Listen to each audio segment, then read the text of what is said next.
16 billion passwords have been leaked. Are you next? And how to actually stay safe online.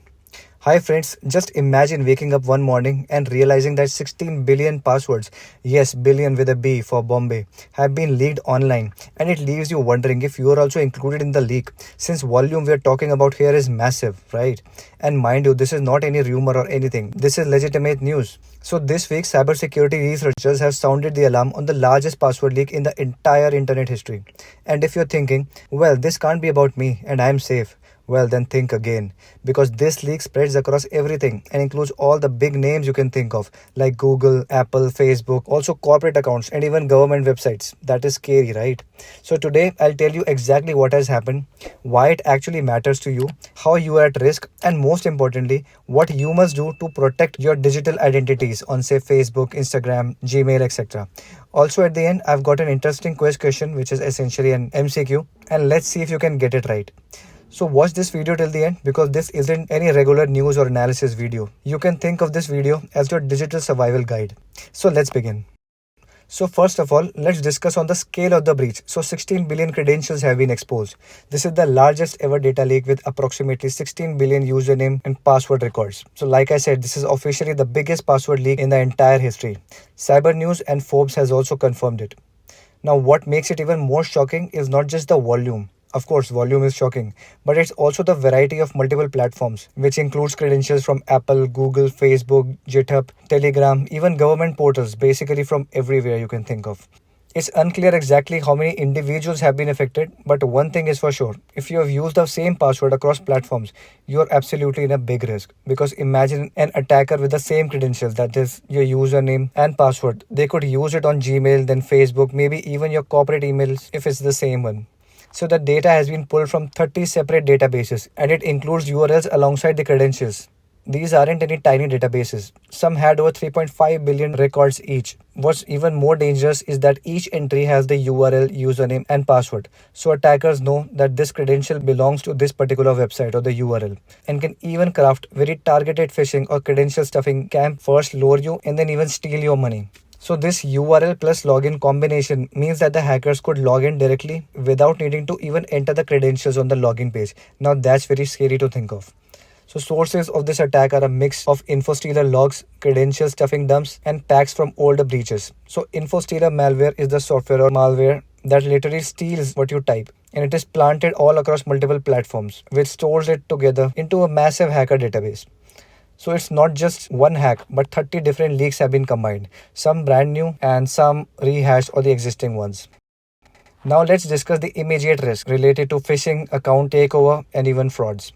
So hackers can run large-scale phishing campaigns. So in phishing, hackers can create legitimate-looking but fake login pages, mimicking the site you actually use. And once you enter your login credentials, it will get stored in their database automatically. Next is the tokens and cookies, which is included in the hacked databases, could bypass the traditional login defenses. So that leaked data might include temporary session tokens or cookies, letting the attackers bypass entering passwords altogether and log into your account directly.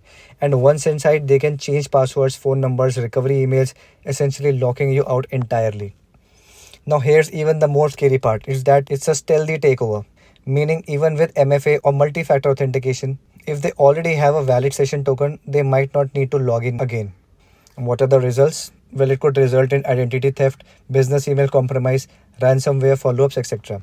So with control over your account, attackers can send phishing messages from your address. They can even ask for money or steal more data. This is how BEC or the business email compromise scams start. They can access bank accounts, files stored on your Google Drive, even turn your inbox into a weapon to target even more victims through your contact list. So now, very importantly, what are the expert recommendations and how you can stay secure? So use Have I Been Pawned and similar tools to check if a breach has actually affected you. So tools like Have I Been Pawned let you enter your email address and see if it has appeared in any of the breaches.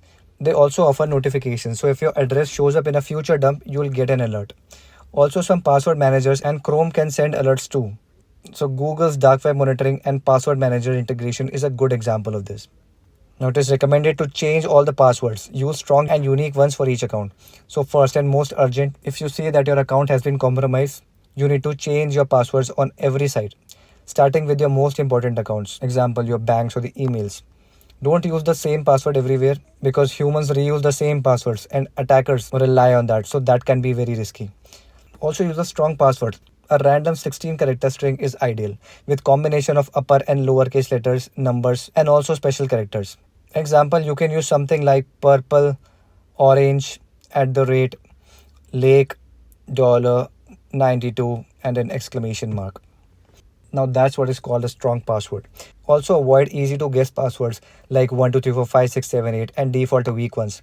So the simplest passwords like 123456 or just password or QWERTY are the first that the hackers actually test. And by the time they're in your password manager, those are already far too easy to crack. Also, you should use randomly generated complex passwords. Your password manager will remember them for you. And don't use personal information in your passwords, for example, your birthdays or your kids' names. These can easily be extracted from your social media accounts. Next is you need to enable multi-factor authentication or the MFA wherever available. So MFA makes it harder for the attackers who got your password to actually get in. You can turn it on for Gmail, Facebook, Instagram, banks. Most major services support MFA. And to be more safe, you need to turn on app-based or hardware token MFA. Example, Microsoft or Google Authenticator or Auth or YubiKey, etc. This will send OTP on your specific device or mobile phone instead of an SMS on your mobile number. Now let's talk about system hygiene for your device and malware protection. So scan with trusted antivirus software to detect infostealer malware and related malwares. So as I mentioned, these leaks actually came from infostealer malware running on infected devices. So scanning your devices with updated antivirus or anti-malware tools can clear them. Also, after scanning, check your login sessions across various applications like Facebook, Google show where you're logged in and which devices you have used to log in. And revoke or disconnect any suspicious sessions if you see any. Next is you need to keep your software and OS updated and also patched. So hackers often exploit outdated softwares. Making sure your OS, browsers, antivirus plugins are all up to date. All of this essentially closes the door on many of the attacks. Also enable auto updates whenever possible, like on Chrome and on Windows or iOS. And remember to update your smartphones too. Android and iOS push important security patches, so make sure these are all updated. Also, you need to avoid clicking on suspicious links or emails. Use only trusted HTTPS sites. So most phishing still involves sending you a link via an email or over a chat.